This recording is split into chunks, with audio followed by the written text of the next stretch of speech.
मेरे हाथ में जो आप लेटर देख रहे हैं, ये कोई कागज़ साधारण सा नहीं है, ये प्रधानमंत्री कार्यालय से आया हुआ कागज़ है। इसे चीफ सेक्रेटरी को भेजा है पीएमओ ने। इसमें वो शिकायत दर्ज की गई है जिसमें कहा गया है कि देहरादून का आरटीओ भ्रष्टाचार का अड्डा है।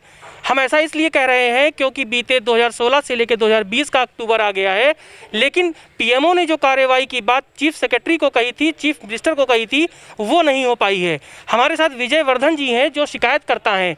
आपने ये जो लेटर प्रधानमंत्री कार्यालय से आपको मिला था, आपको ऐसी क्या ज़रूरत पड़ी कि पीएमओ को शिकायत करनी पड़ी देहरादून के इस आरटीओ के दफ्तर की? यहाँ पर ये था कि आरटीओ विभाग द्वारा जो है देहरादून के ये नियम विरुद्ध जो है सारे कार्य कर रहे थे जो कि करने वाले नहीं थे।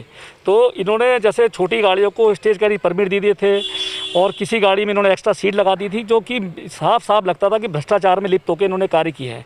नहीं तो कोई, जब आपको देखा होगा कि आपने सिटी बसें देखी तो कहाँ एक छोटी गाड़ी जो 7 सीटर है और एक 25-25, 30 सीटर गाड़ी है, तो कहाँ उसका मुकाबला है। क्योंकि जो आपने देखा होगा सिटी बसें हैं, वहाँ पर कंडक्टर है, 2-2 गेट हैं, हाइट है, लेकिन ये आपने छोटी गाड़ी देखी होगी, ना तो उसमें एक ही गेट है और ना ही उसमें कहीं बैठने की जगह है। लेकिन जब इस तरह के जो इन्होंने कार्य किए थे तो मुझे कहीं ना कहीं इसमें भ्रष्टाचार नजर आया था। तो इसकी शिकायत मेरे द्वारा जो है प्रधानमंत्री महोदय से की गई थी, आदरणीय प्रधानमंत्री जी से। तो उनके द्वारा जो है 2-3 जो वहाँ पर भ्रष्टाचार के बड़े बड़े कार्य हुए थे, उसमें उनके द्वारा जो चीफ सेक्रेटरी को लिखा गया था कि इसमें जो है आप इसमें जाँच करिए और जो जाँच आप पिटिशनर को दोगे वही आप हमारे पोर्टल पर अपलोड करोगे।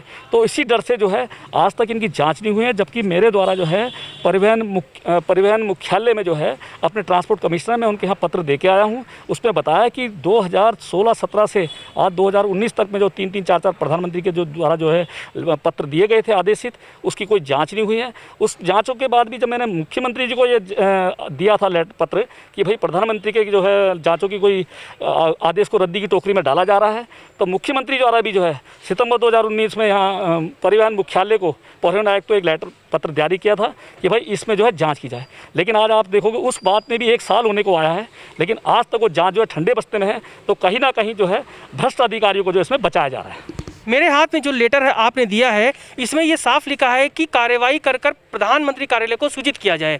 लेकिन ऐसी क्या वजह है कि पीएमओ से बड़ा देहरादून का आरटीओ ऑफिस हो गया है? जीरो टॉलरेंस की उत्तराखंड में सरकार है।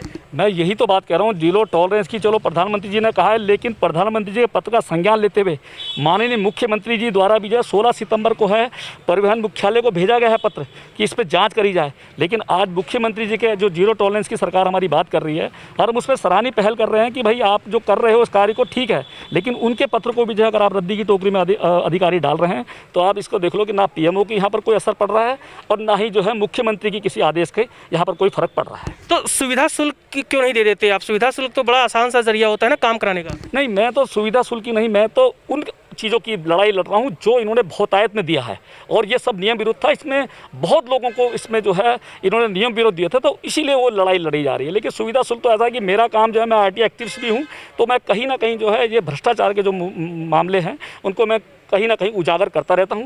तो जो मेरा अपना कर्तव्य था उसका मैं अपने आप पालन कर रहा हूं। तो क्या चीफ मिनिस्टर, आरटीआई एक्टिविस्ट, प्रधानमंत्री कार्यालय, इन सबसे बड़ा हो गया है देहरादून का आरटीओ ऑफिस? अब यही लगता है कि जब परिवहन मुख्यालय में अगर कोई चीज़ जारी है परिवहन सचिव से लेके और उसमें अगर कार्य नहीं हो रहा है तो कहीं ना कहीं जो है अपने अधिकारियों को बचाने का ही जो है ये षड्यंत्र रचा जा रहा है।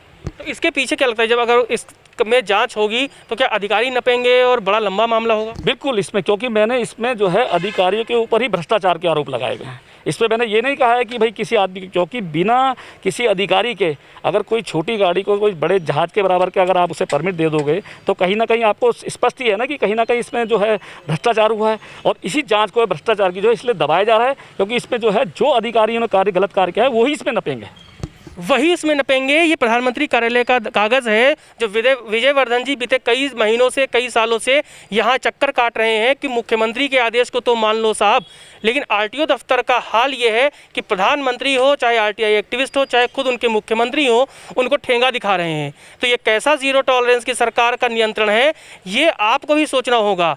आप आरटीओ ऑफिस अगर आ रहे हैं तो ये सोच के आइए कि कहीं आपको भी इसी तरह से चक्कर पर चक्कर न काटना पड़े। प्रदीप बिष्ट के साथ आशीष तिवारी, जय भारत टीवी, देहरादून।